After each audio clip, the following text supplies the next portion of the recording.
बेहद स्वागत है जी सभी स्टूडेंट्स का। एक बार फिर हाजिर हैं। यूएस से बड़ी तेज़ी से इंडियन स्टूडेंट्स को वीज़ा ग्रांट करने की तैयारी कर रहा है। अब इंडियन स्टूडेंट्स के लिए किस तरह के ऑप्शंस हैं, जनवरी इनटेक में हमारे कौन से स्टूडेंट एडमिशन ले सकते हैं, कॉलेजेस में, यूनिवर्सिटीज़ में किस तरह के कोर्सेज ट्रेंड में हैं और कितना एक्सपेंस है यूएसए का, यूएस लो फीस कॉलेजेस की कितनी अवेलेबिलिटी है, ये तमाम जो सवाल हैं हम मैम वीना गोयल से करेंगे।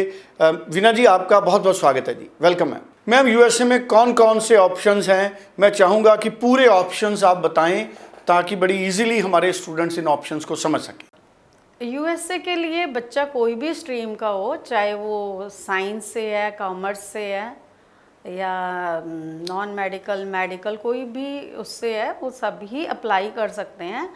और इनटेक अभी जो है जैन इनटेक है, उसके बाद मेजर इनटेक सितंबर होता है, तो जैन के लिए ये अप्लाई कर सकते हैं। लेकिन सबसे जो इम्पॉर्टेंट बात है कि जो बच्चे मेडिकल या नॉन मेडिकल के होते हैं वो ज़्यादातर स्टेम प्रोग्राम्स के लिए अप्लाई करते हैं।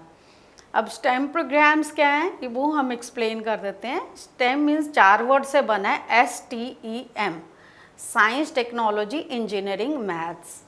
ये जो बच्चे प्रोग्राम्स में मेडिकल, नॉन मेडिकल वाले या IT वाले, ये सब इसमें जा सकते हैं क्योंकि मैथ भी कवर हो रहा है। आपने देखा है कि science, technology, engineering and maths. तो जो बच्चे इन प्रोग्राम्स में जाते हैं उनको जो पोस्ट स्टडी वर्क परमिट है वो 36 मंथ्स का मिलता है। तो ये उनके लिए प्लस पॉइंट होता है कि जॉब अपॉर्चुनिटीज़ बहुत ज़्यादा होती हैं। बाकी बच्चा कोई भी MBA के लिए भी जा सकता है, कोई किसी भी किस्म की मास्टर्स के लिए जा सकता है, या अंडर ग्रेड वाले बच्चे कोई मर्जी ग्रेजुएशन के लिए जा सकते हैं। लेकिन स्टेम के अलावा जो प्रोग्राम्स होते हैं उनमें post study work permit 1 year का होता है।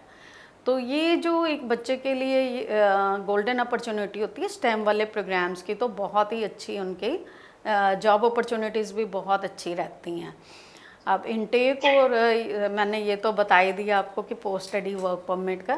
फ़ीस का आपने एक पूछा था, फ़ीस डिपेंड करता है। अगर बच्चा बहुत इंटेलिजेंट है, एकेडमिक स्कोर बहुत अच्छा है, IELTS, TOEFL, PT, what English test उसने बहुत अच्छे से किया, तो उसको स्कॉलरशिप बहुत ह्यूज मिल जाती हैं। कई बार हमने अपने एक्सपीरियंस से देखा कि 100% वेवर भी मिल जाती है, पढ़ मीन्स टोटल फ्री जो है उनके स्टडीज़ का उनको मिल जाता है। एक मेरे बच्चे को जो है खाली 1 ईयर की फ़ीस में भी स्कॉलरशिप मिला, और जो लिविंग एक्सपेंसेस थे वो यूनिवर्सिटी ने बियर किए। 1 ईयर के जो मतलब अकोमोडेशन एंड लिविंग सारा यूनिवर्सिटी ने पे किया था। मीन्स बच्चे का प्रोफाइल बहुत अच्छा था। तो अगर आपका प्रोफाइल बहुत अच्छा है तो US आपको स्कॉलरशिप, ह्यूज स्कॉलरशिप देता है। तो ये भी एक बहुत अच्छी ऑप्शन हमारे पास आ जाती है US को लेके। और प्लस पॉइंट क्या है, US में सुरेंद्र जी की फ़ीस जो है you have to pay after the visa, not before visa. That means you have to pay just for I-20। आपने खाली एक I-20 की फ़ीस पे करनी है। अब किसी कॉलेज यूनिवर्सिटी की $40 है, किसी की $50 है, वो भी कोई बहुत ज़्यादा फ़ीस नहीं है। और उस मैक्सिमम जो फ़ीस है यूनिवर्सिटी की वो आपने वीज़ा के बाद पे करनी है, लेकिन फाइनेंशियल्स आपने पहले दिखाने हैं। I-20 के time university will ask you, university आपसे पूछती है कि जो भी फाइनेंशियल दिखाने हैं, मीन्स 1 ईयर की यूनिवर्सिटी की फ़ीस और US में लिविंग एक्सपेंसेस, वो मिला के डिपेंड करता है कि कितना टोटल बजट बनता है। वो 25 to 35 डिपेंड करता है फ़ीस कितनी आ रही है उसके हिसाब से। और वो कोई ज़रूरी नहीं है कि आपने 3 महीने 6 महीने पुराने रखने हैं। वो 1 डे ओल्ड फंड्स भी US एम्बेसी में चलते हैं। आप देखो कितना ईजी है US का वीज़ा। मैम, हमारे इंडियन सेटअप में बहुत सारी फैमिलीज़ हैं जिनकी इनकम बड़ी एवरेज इनकम है, बहुत ज़्यादा इनकम नहीं है। ऐसे स्टूडेंट्स के लिए क्या लो फीस वाले कोई कॉलेज, इंस्टीट्यूट हों या कुछ स्कॉलरशिप की ऑप्शंस हो हमारे स्टूडेंट्स के लिए, तो एक बार उसको ज़रूर आप एक्सप्लेन करें। देखो, मैंने बताया ना कि जैसे अगर बच्चा पढ़ने में बहुत अच्छा है तो टोटल फ्री भी मिल जाता है, अगर हम फ्री की बात करें। बाकी अगर कम फीस की बात करें, बच्चे का थोड़ा भी एकेडमिक स्कोर ठीक है, तो मेरे पास कुछ यूनिवर्सिटीज़ हैं जिनकी फ़ीस ही जस्ट $10,000 है। मतलब 8 सवा 8 लाख रुपए, इससे सस्ती तो क्या ही होगी। तो इतनी कम फीस के भी ऑप्शन है, और अगर स्कॉलरशिप लग जाती है तो $20,000 वाले भी ऑप्शन, अगर बच्चे का एकेडमिक 60% के आसपास है, और अगर उससे अच्छा तो उससे ज़्यादा स्कॉलरशिप लग जाती है, तो बहुत कम वाले भी ऑप्शन है हमारे पास।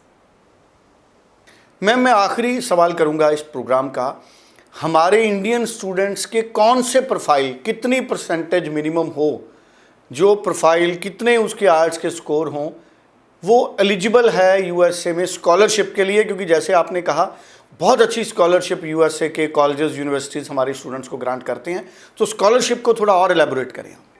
एलिजिबल है, डिपेंड करता है। अगर हम सुरेंद्र जी स्कॉलरशिप की बात करें तो स्कॉलरशिप का प्रोफाइल जो हम मानते हैं वो 80% अबव वाला मानते हैं, लेकिन 70% है तो उसको भी 25-30% तो स्कॉलरशिप मिलती है। So thank you so much. बड़ा इंपॉर्टेंट ये प्रोग्राम था, बहुत इंपॉर्टेंट डिस्कशन हमारे साथ हुई है। वो सारे स्टूडेंट्स जो यूएसए के लिए चाहते हैं कि उन्हें अच्छा इंस्टीट्यूट मिले, लो फीस का इंस्टीट्यूट मिले, तो स्क्रीन पे नंबर है, आप इन नंबरों पे बात कर सकते हैं और पूरी क्लैरिटी आप हासिल कर सकते हैं, ताकि यूएसए के लिए आपका जो ड्रीम है वो फुलफिल हो सके। Thank you so much ma'am. Thank you so much.